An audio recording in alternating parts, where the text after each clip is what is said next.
Hello everyone and welcome to MPSC point. मित्रांनो, आज आयोगाने MPSC combine group B mains 2024चे निकाल लावलेले आहेत.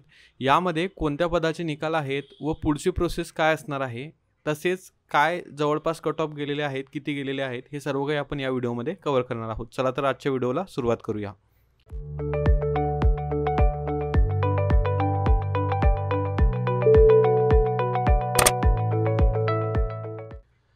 तर बघा, 29 जूनला तुमची मेन्सची परीक्षा झाली होती. त्यानंतर आयोगाने फर्स्ट की सेकंड की देऊन तुम्हाला तुमचे स्कोर्स माहीत झाले होते. बघा, पहिल्यांदा आयोगाची जनरल मेरिट लिस्ट येते आणि आत्ता ASO आणि STI या दोघंही पदांसाठी जनरल मेरिट लिस्ट आयोगाने लावलेली आहे. तसेच ASO आणि STI यांची प्रोव्हिजनल सिलेक्शन लिस्ट म्हणजे तात्पुरती निवड यादी देखील पब्लिश केलेली आहे. यानंतर बघा, ऑप्टिंग आउटची प्रोसेस होते, ज्यामध्ये तुम्हाला जर 2 पदं मिळाली असतील तर तुम्हाला ऑप्ट आउट करता येते, किंवा तुम्हाला ऑलरेडी मागच्या भरतीमध्ये पद मिळालं असेल तर तुम्ही ऑप्ट आउट करू शकतात. तुम्हाला एक पद सोडू शकतात तुम्ही. आणि ऑप्टिंग आउट जर नाही केलं तर तुम्हाला कन्सेंट फॉर्म नंतर भरावा लागतो. तर त्यासाठी कन्सेंट फॉर्म भरल्यानंतर फायनल रेकमेंडेशन लिस्ट येत असते, म्हणजे अंतिम निवड यादी येत असते. अशा प्रकारे ही एक रिझल्टची प्रोसेस आहे. बघा, इथे तुम्ही बघू शकतात STI साठीची जनरल मेरिट लिस्ट आयोगाने लावलेली आहे 2024 साठीची. इथे जर टॉपर तुम्ही बघितला तर तांबे निलेश दिलीप हे सर आहेत अनरिझर्व कॅटेगरीमधून, आणि त्यांना 315.5 गुण आहेत. पेपर 1 168 आणि पेपर 2 147.5. याच प्रकारे इथे इथे STIची प्रोव्हिजनल सिलेक्शन लिस्ट देखील जाहीर झालेली आहे. म्हणजेच कोणाचं सिलेक्शन झालेलं आहे याची प्रोव्हिजनल सिलेक्शन लिस्ट ही असते. यानंतर ऑप्टिंग आउट तसेच कन्सेंट फॉर्म घेतल्यानंतर एक फायनल रेकमेंडेशन लिस्ट लागते. Final selection list, final recommendation list तिला म्हणतो. ती लागल्यानंतर तुम्हाला फायनली कोण सिलेक्ट झालेलं आहे ते कळतं.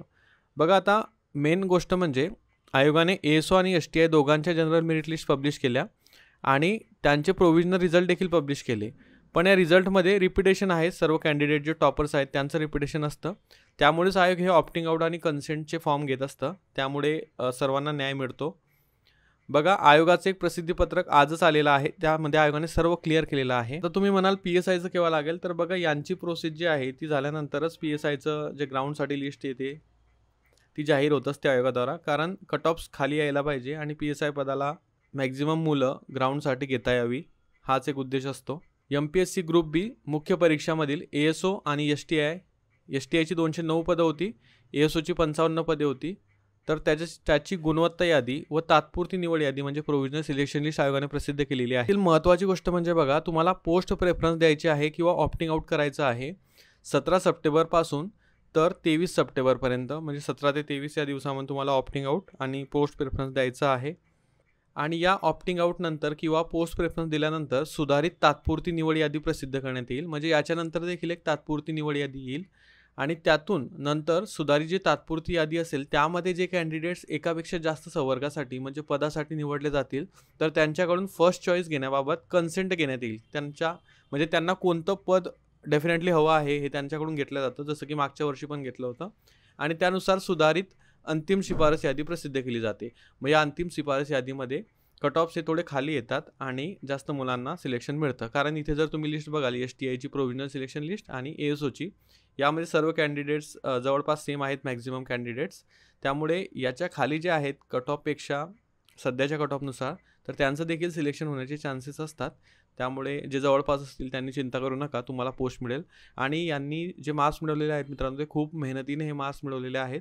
त्यामुळे सर्वांना कॉंग्रॅच्युलेशन ज्यांचं सिलेक्शन झालं MPSC पॉईंटतर्फे. आय होप तुम्हाला या व्हिडिओची मदत होईल. बघा, इथे कमेंट्समध्ये सर्व PDFच्या लिंक दिलेल्या आहेत, तिथे जाऊन तुम्ही डाउनलोड करू शकतात. पहिला मुद्दा हा होता की आयोगाने 12 क्वेश्चन एकूण कॅन्सल केले होते. त्याचा इफेक्ट पडून देखील कट ऑफ खूप जास्त आहेत हे, आणि त्याचं कारण म्हणजे जागा देखील खूप कमी आहे. जागा देखील खूप कमी होत्या आणि म्हणूनच हा कट ऑफ जो आहे तो आपल्याला वाढलेला दिसतो. PSIचा बेसिकली याच्यापेक्षा कमी असेल, तो बघूया. जशी काही अपडेट येईल त्याविषयी तशी मी तुम्हाला अपडेट देईलच. आय होप तुम्हाला या व्हिडिओची हेल्प होईल. व्हिडिओ आवडल्यास लाईक करा, चॅनलला पहिल्यांदा आला असाल तर सबस्क्राईब करा. सर्व लिंक्स इम्पॉर्टंट डिस्क्रिप्शनमध्ये आहेत. आजच्या व्हिडिओसाठी एवढेच. भेटूया पुढच्या व्हिडिओमध्ये. Thank you for watching.